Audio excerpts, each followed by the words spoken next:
Hello दोस्तों, नमस्कार। आप लोगों के लिए एक और लेक्चर है रीजनिंग का आज, और इसमें सभी महत्वपूर्ण क्वेश्चन कराए जाएंगे और जो कि आपके ओरिएंटेड एग्जाम के ओरिएंटेड क्वेश्चन जितने भी हैं, जो भी एग्जाम से रिलेटेड क्वेश्चन हैं, और 5 क्वेश्चन की सीरीज आपकी चल रही है।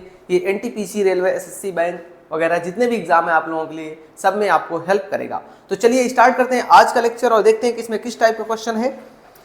तो भाई अगला क्वेश्चन जो हमारा इसमें आज का है, ये है पहला क्वेश्चन।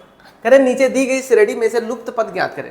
मतलब आपको दे रखा है, ऐसे एक सीरीज दे रखी है, श्रेणी दे रखी है, बोला गया कि जो क्वेश्चन मार्क है ना, यहाँ पर कौन सा नंबर आएगा, यहाँ पर कौन सा नंबर आएगा, ये पूछा जा रहा है। देखिए बहुत सिंपल क्वेश्चन है, ऐसे परेशान होने की जरूरत नहीं है। आप एक काम करिए, 69 और 72 के बीच डिफरेंस देखिए कितना आया, 3। और फिर 72 और 78 के बीच में कितना आया, 6। फिर 78 और इसके बीच में कितना आया, 9। फिर आगे क्या आएगा, फिर आगे क्या होगा उससे पता चलेगा। देखिए मैं आपको एक सिंपल सा तरीका बताता हूं। पहले और दूसरे के बीच में 3 का डिफरेंस आया, फिर आगे में 6, फिर 9, फिर आगे में 12। मतलब हर एक डिफरेंस में 3 जुड़ता जा रहा है। जैसे देखिए 3 का डिफरेंस था, 3 में 6 जोड़ दिया गया, फिर 6 में 3 जोड़ के 9 आ गया, 9 में 3 जोड़ के 12। तो अगर मान लीजिए 87 है आपका, ये 87 और 9 में 3 जोड़ के 12 आप जोड़ देंगे तो 87 12 कितना आएगा, 99 आएगा। इसका मतलब यहाँ नंबर 99 होना चाहिए। लेकिन ये तभी पैटर्न फॉलो होगा जब आगे भी, अब जैसे 12 है, यहाँ पर 12 बन गया, यहाँ पर इसका मतलब 12 हो गया। अब 12 में 3 जोड़िए, 12 में अगर 3 जोड़ेंगे तो आपका बनेगा 15। 12 में 3 जोड़ेंगे कितना बनेगा, 15। अब ये 15 जोड़ने पर अगर ये नंबर आ जाए तो मतलब हमारा पैटर्न सही चल रहा है। तो चलिए 9 5 14, 9 और कितना, 9 5 14 का 4 और 9 1 10 1 11। ठीक, हाँ ये सही चल रहा है। तो मतलब ये सही है कि आगे हमारा 12 जोड़ना चाहिए, 12 जोड़ने के बाद 99 आएगा। तो दोस्तों आपका ये ऑप्शन सेकंड करेक्ट हो गया। स्क्रीनशॉट आप ले सकते हैं। नेक्स्ट क्वेश्चन की तरफ मैं आता हूं। फिर अगला क्वेश्चन आपके सामने दिया गया, प्रश्नवाचक चिन्ह के स्थान पर कौन सी संख्या आएगी।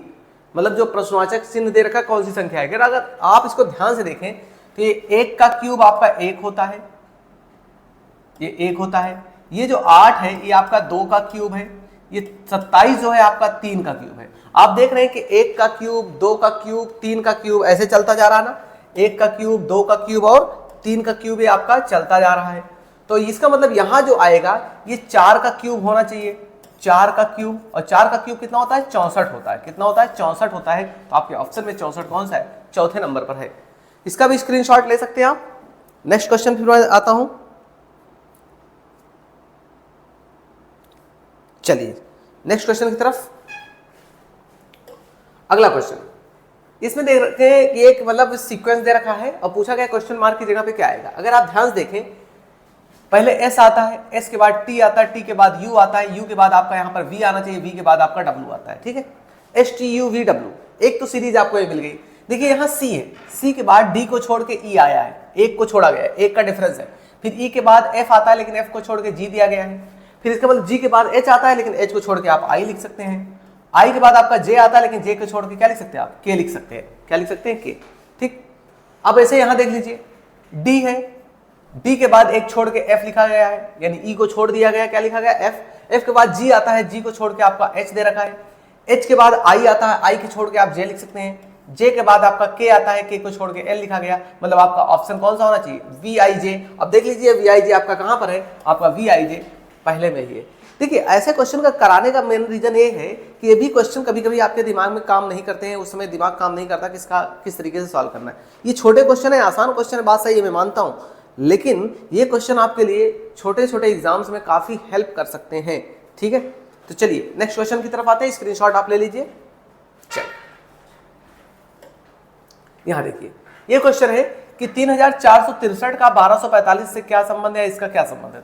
तो मुझे जो लग रहा है दोस्तों, अगर मैं कहूं 3463 सबसे बड़ा नंबर है, ये बीच का नंबर है, ये सबसे छोटा है। एक काम करते हैं, इसको छोटे नंबर को पहले एक बार हम माइनस करके देखते हैं। 1245 को माइनस करके देखते हैं।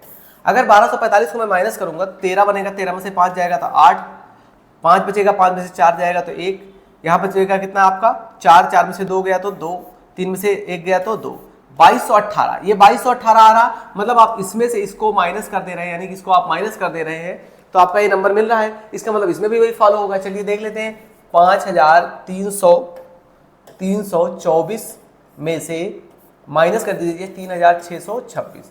चलिए 4 में से 6 जाएगा नहीं, 14 में से 6 जाएगा तो 8, यहाँ बच जाएगा 1, 11 बन जाएगा, 11 में से 2 गया 9, यहाँ बचा 2, 2 में से 6 जाएगा नहीं, एक और आएगा रिमाइंडर 12, 12 में से 6 गया 6, यहाँ बचा 4, 4 में से 3 गया 1, 1698। मतलब इसकी जगह पे आपका 1698 आना चाहिए क्वेश्चन मार्क जगह में, और आपका ऑप्शन कौन सा करेक्ट होगा? पहला ही करेक्ट हो जाएगा। स्क्रीनशॉट आप इसका भी ले सकते हैं। फिर नेक्स्ट क्वेश्चन पे आते हैं हम। चलिए,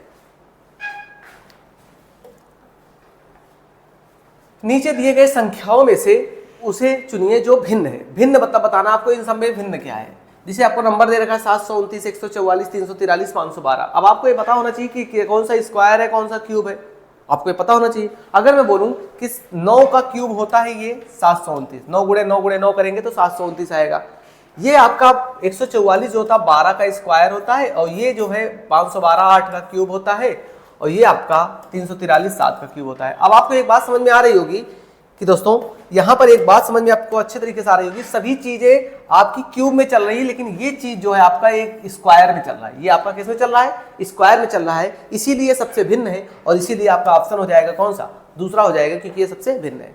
तो उम्मीद करते हैं दोस्तों आप लोगों को लेक्चर अच्छे समझ में आया होगा, और अगर आप लोगों को लेक्चर अच्छे समझ में आ रहा है तो आप लोग वीडियो को ज़्यादा से ज़्यादा दोस्तों तक शेयर करिए, ताकि इसकी रीच बढ़े और उन सभी दोस्तों को ये वीडियो मिल सके जिनको ये ज़रूरत है। ठीक है, तो मिलते हैं नेक्स्ट लेक्चर में आपसे फिर से एक नए पार्ट के साथ। तब तक के लिए जय हिंद।